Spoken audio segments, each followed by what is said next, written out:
cameras rolled, the lights burned hot. Yet the interviewer never spoke. And still the recorder captured Eminem answering questions no one had asked. The email looked harmless at first. No logo, no boilerplate, no fluff, just a date, a time, and a line that read, "For the record." It hit Marshall's inbox at 11:49 p.m., which is when most respectable things stop happening and the other kind begins. He should have ignored it. He didn't.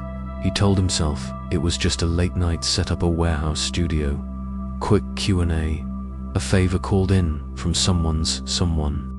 Detroit at midnight was a coin toss.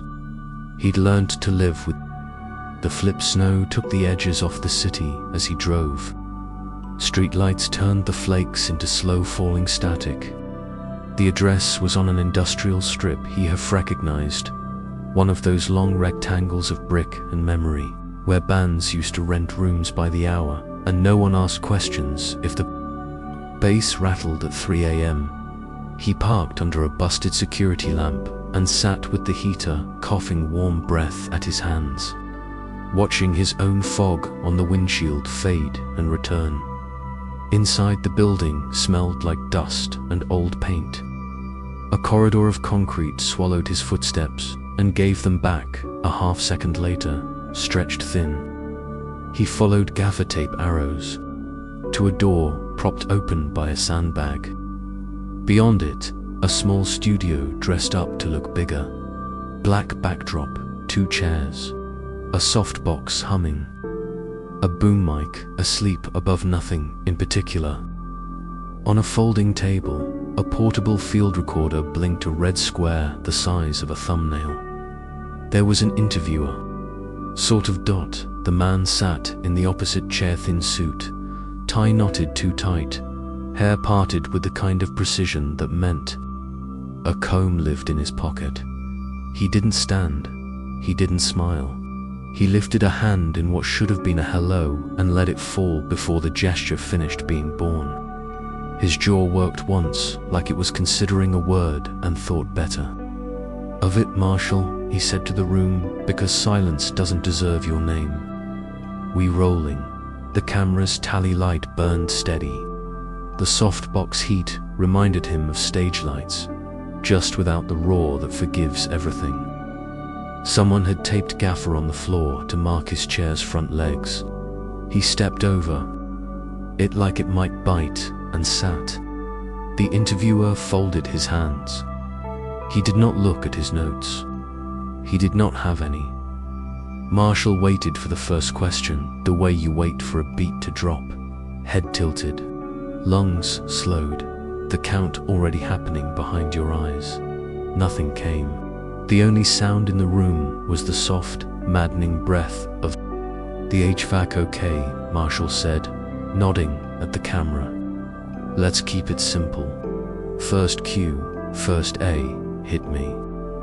The interviewer opened his mouth and left it open, as if a word had gotten stuck between his teeth and lost the nerve to jump. The recorder beeped. Its tiny screen printed a time code and a file name for _the_record_01.wav- and a line of metadata he'd never seen on a handheld before. Question uno. Received no audio. No voice. Just a confidence that words had happened. Marshall leaned forward, elbows on his knees, hands linked like he was about to pray or fight. He hadn't decided. "You gonna mime the whole thing?" he asked softly, half joke, half threat. The interviewer's eyes flicked, left, right, back to Marshall. Pupils steady, no nerves. The boom mic above them tilted a few degrees on its own. The slow kind of tilt that cables do when someone tugs what's holding them. No one touched it. The recorder's red square went solid. A waveform crawled across the screen. It shouldn't have been able to show that. He'd used enough of these to know they weren't in the business of visuals. Yet there it was, his voice, printed in miniature peaks and valleys like a heartbeat on a tiny hospital. He hadn't spoken. "What did you ask me?" he said. "Because you can't answer a question you don't admit exists." Silence opened its arms. Like an old friend, he felt the urge to fill it. Old habit. Bars were born in holes like this. Words were nets he'd thrown at falling things his whole life. He swallowed them and waited anyway. The waveform grew without sound. Then the recorder played back, just a few seconds, and his voice came out of it. Clean and centered, answering something no one had asked.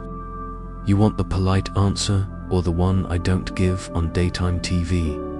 Marshall blinked, his own inflection, his own little shrug inside a sentence. He hadn't moved. He looked down at his hands as if they might have the nerve to talk without him, knuckles pale, the right thumb tapping the left thumbnail in eighth notes. He stilled it.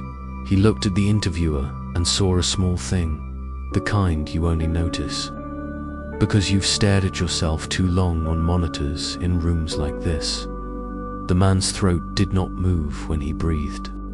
His chest rose, his shoulders did the polite lift drop, but the soft place under the jaw stayed perfectly still, as if a voice lived there and had decided it didn't need air.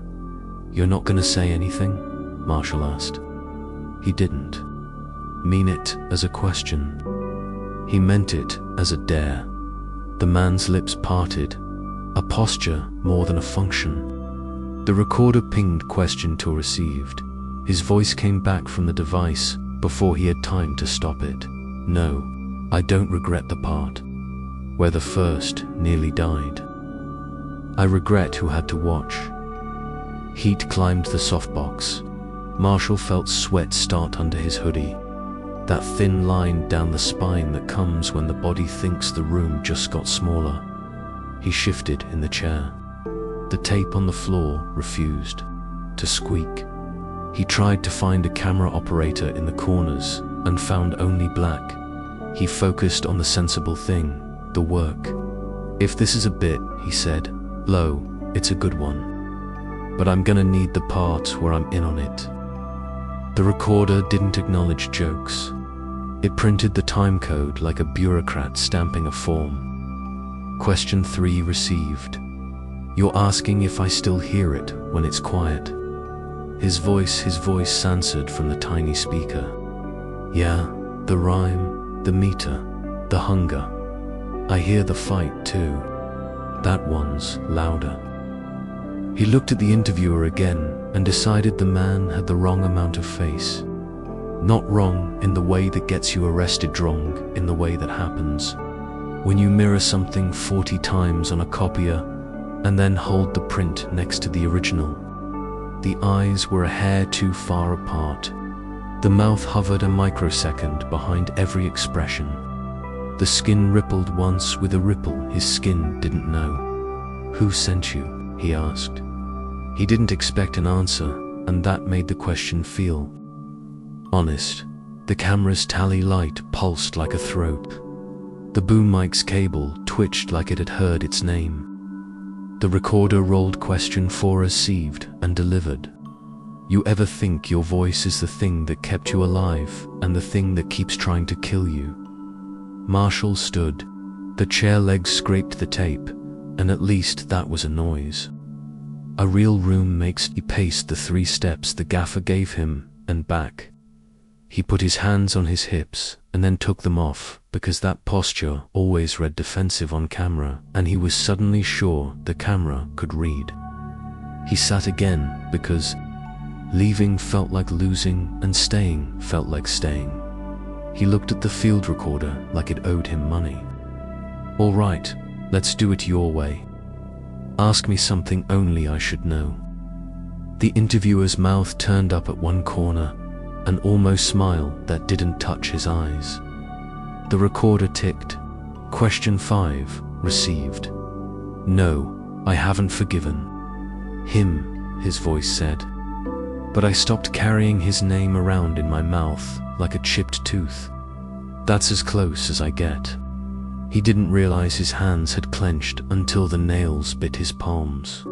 He relaxed them and studied the man across from him as if he could pin him to a latitude and longitude. The suit's tie was grey. The knot sat perfectly centered. The tie's texture had no texture. The fabric didn't wrinkle when the man shifted his weight. "What are you?" Marshall asked, and meant it literally. The soft box hummed up a tone, the kind of gentle electrical whine that makes you think of dentists. The boom mic rotated 2 degrees. The camera drifted on its tripod a hair to the left without rolling wheels to justify it. The recorder answered before the room did. "I'm the space between the question and the answer. You made me." Something inside him kicked fight or flight wearing old shoes. He leaned forward until the chair threatened to spit him onto the tape. "I didn't make you. I made me." The device printed laughter in brackets onto its own screen and played a thin ribbon of sound that was almost, but not quite, his laugh. He felt his mouth go dry. Rage was simpler on stage. In rooms like this, it came dressed in logic and begged to be argued with. He looked at the exit and saw a line of gaffer across it too. No one tapes a door unless they want you to notice they taped a door. "Let me ask you something," he said, eyes on the interviewer. "Why the silence? If you got a mouth, use it." The man's jaw opened and closed once like a puppet sensing the weight of its own string. The recorder chirped question 6 received, and answered in a tone that turned the air colder by a degree. "Because you don't listen when people talk. You only listen when it's your voice." A flash of shame, mean and accurate, skipped across his nerves. He swallowed it because he'd learned not to feed those. The lights brightened a notch. He blinked. The interviewer didn't. On the folding table to his right lay a stack of index cards he was sure hadn't been there a minute ago. He reached for them because hands need jobs. The top card was blank. The second card was blank. The third had a single word in block letters, written with a pen he recognized. A scrawl he owned. Mirror. He slid the card back into the stack and wiped his palm on his jeans. His phone buzzed. He didn't take it out. The room had earned enough. Attention without help. "Okay," he exhaled, slow. "You want answers? Fine. But we're gonna set a rule. I only answer to real questions, spoken ones, from a human mouth." The recorder waited like patience was a sport. He held his ground. The air in the room thickened as if the silence itself had mass. Marshall leaned back in his chair, hoodie sticking to his shoulders, the softbox heat gnawing at his skin. The interviewer hadn't moved, still a mannequin dressed in a suit butt. The recorder on the folding table pulsed with red light like it was breathing. Marshall rubbed his palms against his jeans. "All right, you win the first round. But let's see how deep you're willing to go." The recorder chirped. Question 9 received. His own voice spilled out of the tiny speaker, clear and confident. "No, I don't sleep much. I don't like the kind of dreams that wait for me when I do." Marshall froze. He hadn't meant to say that, not out loud, not even to himself. It was a thought, not an answer. He shoved forward, palms on his knees. "Stop pulling from my head," he snapped. "Ask me out loud, or this is over." The interviewer's lips twitched almost words. Not quite. The recorder beeped again. Question 10 received. "Yeah, I used to wonder if the stage was just a coffin with lights. You climb in every night, let the crowd bury you in noise, then crawl out in the morning pretending it didn't kill you." Marshall's stomach turned. His throat tightened. These weren't just answers, they were confessions. Things he'd written in scraps, tossed in bins, lines too heavy to spit.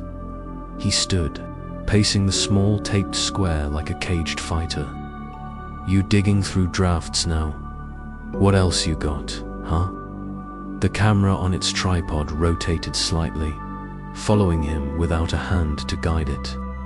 The boom mic dipped lower, shadow brushing the top of his head. The recorder blinked again. Question 11 received.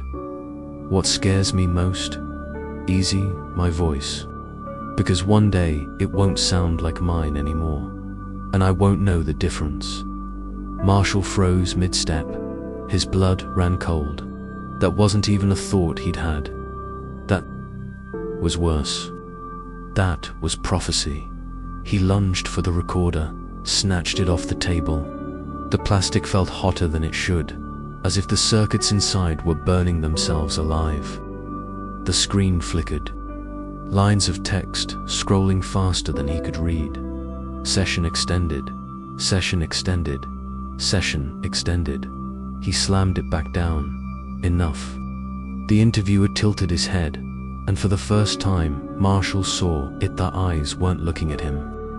They were looking through him, like he was the microphone, the instrument, not the subject. The softbox flickered, dimmed, then surged bright again. Shadows stretched across the black backdrop, elongating until they bent into shapes that didn't match any bodies in the room. Marshall's phone buzzed. He yanked it out. A new voice memo. Question_12.wav. He hadn't touched record. Hands trembling. He pressed play. Static hissed. Then his own voice, whispering, "Why did you open the door at 3:06? Marshall's heart clenched. He hadn't. He'd left it shut. He knew he had. The recorder beeped again, red light flaring. Question 12 received. His voice came back from the speaker, rough and tired, answering anyway, because I thought maybe it was finally someone real. The interviewer smiled, then small, cold, satisfied. Marshall dropped back into the chair, pulse hammering. For the first time, he wasn't sure if the next answer was his choice or the room's command. Marshall sat hunched forward, palms pressed together so tight his knuckles bleached white. The recorder on the table blinked, its red light steady, like a single eye refusing to close. The interviewer didn't move, didn't blink, didn't even pretend to breathe. The only rhythm in the room was the pounding of Marshall's pulse in his ears. Then the camera moved again. Not a shift, not a tilt, it slid. The tripod's rubber feet squeaked faintly against the floor, dragging itself into a new angle. Its lens locked on him like it had just remembered its purpose. Marshall cursed under his breath. Who the hell is this for? As if answering, the flat-screen monitor propped against the wall buzzed to life. He hadn't noticed it before, probably because it hadn't been there. Snow filled the screen first, then lines of static bent into shapes. Slowly, an image-sharpened dot, rows of faces. Dozens, hundreds. At first he thought it was a crowd feed from some old concert.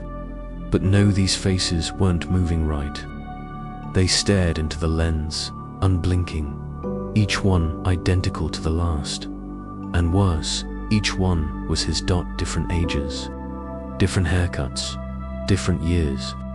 Eminem's copied and pasted across a digital audience, filling every row of imaginary bleachers. Some young, raw and angry. Some old, weary, cracked at the edges. Some he didn't even recognize, as if they belonged to versions of himself that hadn't lived yet. His breath stuttered. He staggered to his feet. Nah, no way. Shut that off. The interviewer remained still, but the recorder beeped. Question 13 received. The speaker crackled. His voice filled the room. What's it like, knowing every version of you is watching, waiting to see if you fail. Marshall's stomach turned. He shook his head. This ain't me. This ain't my truth. You can't pull this from my head. Never thought this. The monitor flickered. The faces leaned forward in unison, as if eager. A low hum rose from the speakers, a chorus of his own breaths overlapping, layered into something like applause. He pointed at the screen, rage cutting through the fear. That's not me, that's a trick. The recorder blinked harder, light flaring. Question 14 received. Then why do you recognize every one of them? Marshall staggered back. He did recognize them. Every one. A freestyle at 15 in a basement that smelled like weed and mildew. A near-death hospital bed he thought no one saw. A trembling hand holding a Grammy.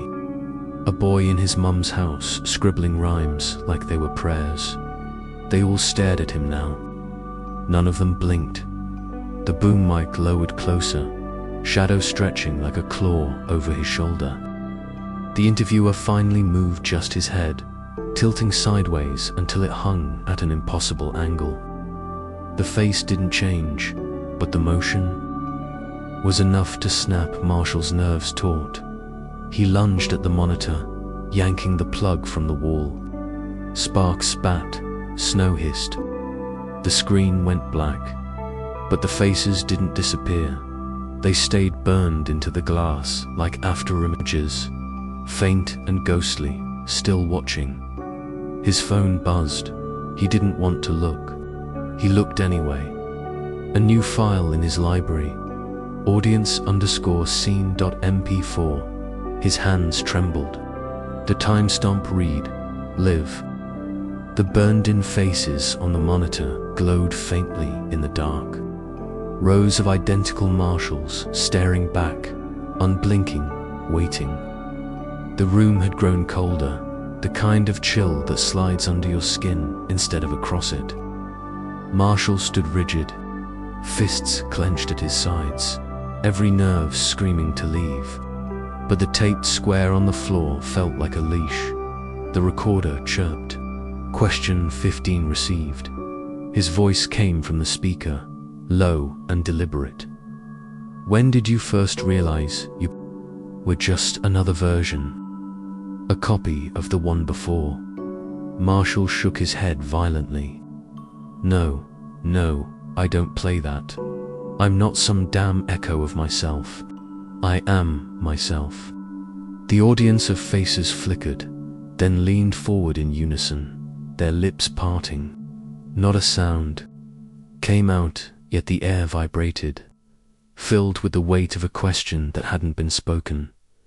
The interviewer moved for the first time since Marshall had sat down. Slow, mechanical, he raised his hand and pointed at the recorder, his head tilted, back upright, jaw tightening until the skin rippled wrong.